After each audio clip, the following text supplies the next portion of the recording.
the Minister for Social Protection, Joan Burton TD, to introduce the debate. Joan Burton.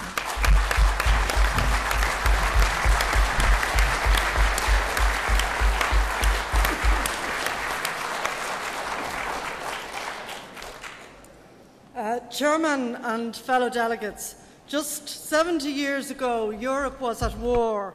Despite that, it was possible for progressive leaders to think ahead and lay the foundations for a better society. In 1942, an Englishman, William Beveridge, set out a programme to eliminate 5 giant evils. They were squalor, ignorance, want, idleness and disease, and eliminate them through the establishment of the welfare state. It remains today one of the great legacies of social democracy. Nevertheless, these 5 giant evils persist, though they take different forms. Free education has opened immense opportunities, but has not eliminated ignorance. The massive investment in public housing has certainly guaranteed shelter, but it has not eradicated homelessness. 70 years on, the welfare state faces challenges that William Beveridge could never have conceived.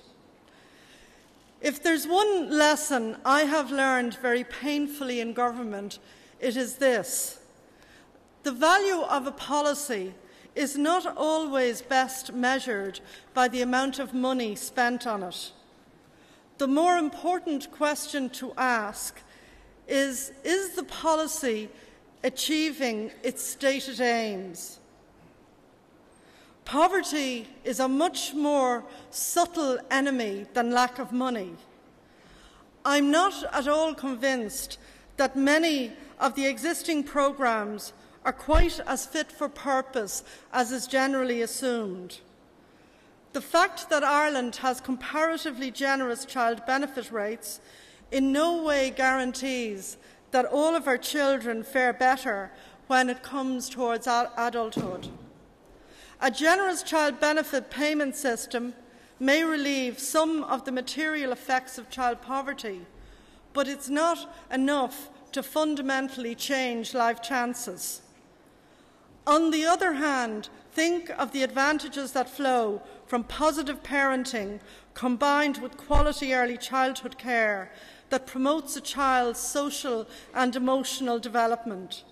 The plain truth is that poor children are still at risk of becoming poor adults.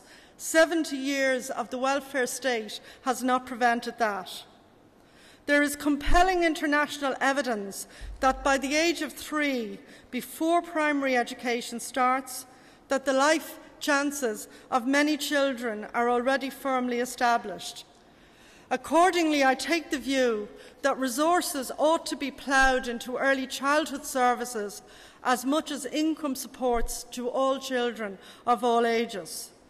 Another case in point is the money spent on winter heating allowances and important assistance for our pensioners and vulnerable families. Should we not invest some of that budget in the insulation and energy efficiency of homes? That is what would make the difference. That is the difference between a welfare state hand-up and a welfare state hand-out. That is what I mean by welfare reform. The resolutions on tonight's agenda reflect the passion of our party for justice and equality and opportunity. The social protection budget, though, is no more ring-fenced from budget adjustments in these times than education or health. For every one of us in government, there are clear, however unpalatable, demands of the EU IMF programme. That doesn't leave too much room for adjustment as long as we rely on that programme to recover our financial status as an independent borrower. The blunt, uncomfortable truth is this: our welfare state has to reform or it will collapse. Tonight I'm asking delegates for your patience in seeing through these reforms. Stay the course. We will make every social welfare cent count to eliminate poverty and get people back to work. Thank you.